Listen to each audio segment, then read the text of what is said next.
और 60 ग्राम बरकिया उसे खरल करके तो किसी जो है ना कढ़ाई में डालने, छोटी सी कढ़ाई में डालने, जिसमें एक पाव जो है ना पानी आ जाए आराम से ना, तो उसमें थिनर डालना है 1 पाव और उसके अंदर आग लगा देनी है।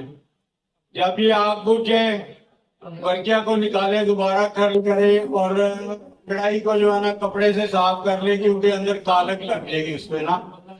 तो ये 4 लीटर इसी तरह एक एक पाव करके जो है ना आपने इसमें बल्ब जलाते जाना है और बरकिया को हर दफा निकाल के खरल करना है। और 4 लीटर जब ये खरल यानी उड़ जाएगा ना इसमें थिनर, तो ये बिल्कुल कायम हो जाएगी, ये धुआं नहीं देती है अल्हम्दुलिल्लाह। ये अलहदा रख लेनी है। अब 60 ग्राम जो है आपने सिमल्फार और 60 ग्राम जो है पोटाशियम क्लोरेट, यानी कि नाम मैं नहीं लूंगा, बस पोटाशियम क्लोरेट जो है ना इसमें खरल करके ना तो इसको उड़ा देना है। तो यहाँ पे आपका सिमल्फार भी जो है ना वो कायम हो जाएगा। अब ये 120 ग्राम ये दोनों चीजें हो गई हैं, इन्हें खरल कर लेना है। और कलमी शोरा जो है ना पिघला के, तो ये थोड़ा थोड़ा जो है ना दोनों का जो है ना चिटकियां जो है ना उस पर देते जाना है। शोरा जो है ना बगैर धुआं दिए और शोरा दिए होता जाएगा।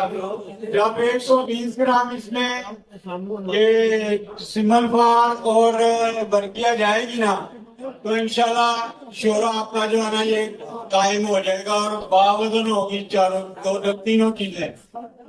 अब इसमें आपने खरल करके कलमी शोरा, तो इसके दरमियान 1 तोला शिंगरम 12 घंटे रख के पकाएंगे, तो इंशाल्लाह ये जो है ना शिंगरम आपका जो है ना कायम नार निकलेगा। इसी तरह सिमल्फार, बरकिया, रसकपुर, दारचिकना, ये सारी चीजें जो है ना इसमें कायम होगी इंशाल्लाह। और ये सारी चीजें जो है ना मतलब अपना अपना काम करेंगी। बरकिया अपना जो मतलब क्लाटिंग वगैरह के लिए, जो शिंगरम है वो प्रतिभा के लिए, सिमल्फार जो है वो मतलब प्रतिभा के लिए, और जो दारचिकना और रसकपुर है ये अमराज़े खबीसा के लिए।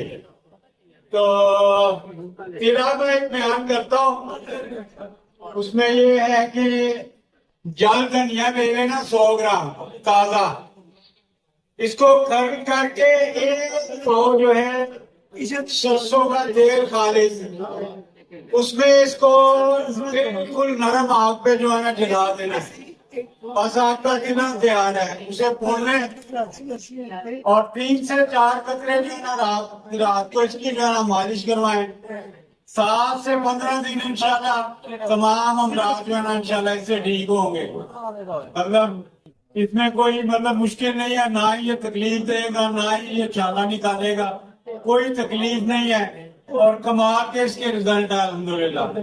जज़ाकल्लाह जी। अस्सलाम वालेकुम व रहमतुल्लाहि व बरकातहू।